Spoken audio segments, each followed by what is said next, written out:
وَإِذَا تُلِيَتْ عَلَيْهِمْ آيَاتُهُ زَادَتْهُمْ ایمانا، کہ جب اہل ایمان کے سامنے اللہ کی آیات کی تلاوت کی جاتی ہے ان کا ایمان بڑھنے لگتا ہے.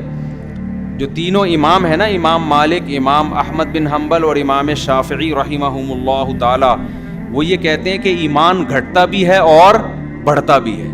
اور دلیل میں یہی قرآن کی آیت پیش کرتے ہیں کہ دیکھو قرآن کہہ رہا ہے کہ جب یہ کوئی اللہ کی آیات سنتے ہیں، جنت جہنم کے تذکرے سنتے ہیں، نبی کی صحبت میں بیٹھتے ہیں، ان کا ایمان بڑھنا شروع ہو جاتا ہے. اور جب نہیں بیٹھتے تو ظاہر ہے ایمان کم ہونا. حدیث سے بھی یہ بات ثابت ہے. حضرت حذیفہ رضی اللہ تعالیٰ عنہ ایک دفعہ اپنے گھر سے دوڑتے ہوئے نکلے اور کہنے لگے حضرت حنظلہ تو منافق ہو گیا. لوگوں نے پوچھا کیا ہوا بھائی، کیوں منافق ہو گئے؟ انہوں نے کہا ہم نبی کی محفل میں ہوتے ہیں تو ہمارا ایمان ایسے ترقی کر رہا ہوتا ہے، ایسے جذبات، ایسی کیفیات، اور جب اپنے بیوی بچوں میں ہوتے ہیں تو وہ ہماری کیفیات نہیں ہوتی. تو یہ تو منافقت ہے، ادھر کچھ ادھر کچھ. تو نبی نے ان کو تسلی دی، بھائی یہ تو نیچرل ہے، یعنی یہ کوئی منافقت کی بات نہیں ہے. فرمایا وہی 100% ہر وقت تمہاری کیفیات رہیں تو فرشتے تم سے کلام کرنا شروع کر دیں. تو ان احادیث سے، ان آیات سے کیا استدلال کیا باقی ائمہ کرام نے کہ ایمان بڑھتا بھی ہے اور گھٹتا بھی ہے. امام ابو حنیفہ کی رائے یہ کہ نہ ایمان بڑھ سکتا ہے نہ گھٹ سکتا ہے. سمجھ رہے ہیں نا؟ وہ کہتے ہیں ایمان جب تک 100% نہیں ہے، 100 میں 100 ایمان نہیں ہے، اس وقت تک آپ مومن نہیں. 1% کم ہو گیا تو کافر، کیونکہ شک پیدا ہو گیا نا. جو شک کرنے والا ہے وہ مومن نہیں ہوتا. آپ کو 100% یقین ہونا چاہیے جنت جہنم کا. تبھی تو ہے نا کوئی شخص آپ سے آ کے پوچھے کہ کیا واقعی محمد صلی اللہ علیہ وسلم اللہ کے آخری اور سچے نبی ہیں؟ آپ کہیں یار ہے تو، لیکن تھوڑا سا ڈاؤٹ ہے مجھے. تو یہ جملہ اگر آپ نے کہا تو آپ یہ کہتے ہی کیا ہو جاؤ گے؟ اسلام سے خارج. آپ کو یہ کہنا پڑے گا مجھے 100% چڑھتے سورج کی طرح یقین ہے کہ محمد صلی اللہ علیہ وسلم اللہ کے آخری نبی ہیں.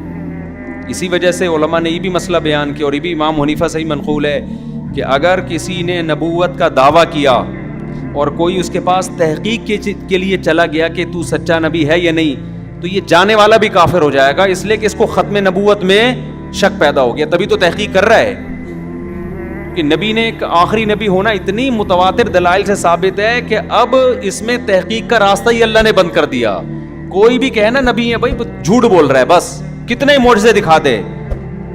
تو ختم نبوت، نبی کی نبوت، جنت جہنم، ان پر 100% ایمان کا ہونا ضروری ہے. اور آپ کو پتا ہے جو 100% ہوتی ہے وہ 101 نہیں ہو سکتی. 100% کا مطلب 100 میں 100. تو اس سے اوپر کوئی درجہ ہی نہیں ہے کہ بھائی ایک لمٹ ہے نا.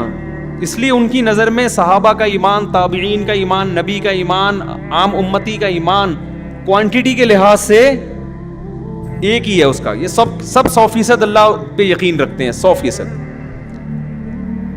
کم ہوگا تو کافر، اور زیادہ کا امکان ہے ہی نہیں، کیونکہ یقین جب 100% ہو گیا تو اب کیا اس میں.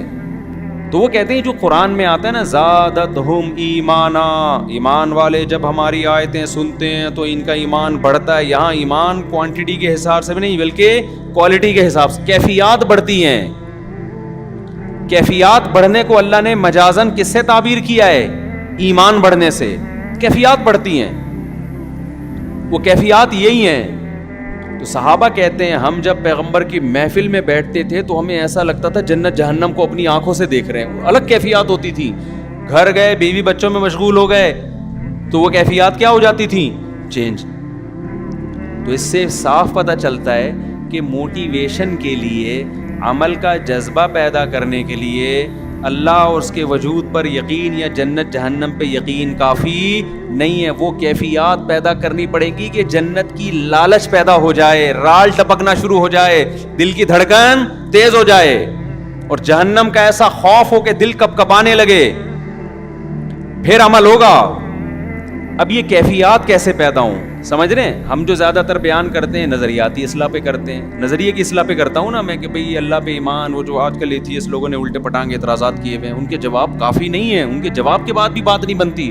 کوئی یقین ہو جائے گا ہاں بھئی جنت برحق ہے، جہنم برحق ہے، لیکن وہی ہے کہ یار ابھی صبح اٹھنا اتنی ٹینشن، ہو سکتا ہے ہم جنت میں ویسے ہی چلے جائیں. ابھی دیکھا نہیں ہے نا عذاب قبر، اس لیے کیا کہہ رہے ہیں یار ہو سکتا ہے اللہ کوئی نیکی کام آ جائے اللہ بخش دے، لیکن اگر کوئی عذاب قبر دیکھ لے نا تو پھر یہ کیفیات نہیں ہوں گی، پھر تو وہ ایسا ہو جائے گا کہ اس کو خوف کم کرنا پڑے گا اس کا.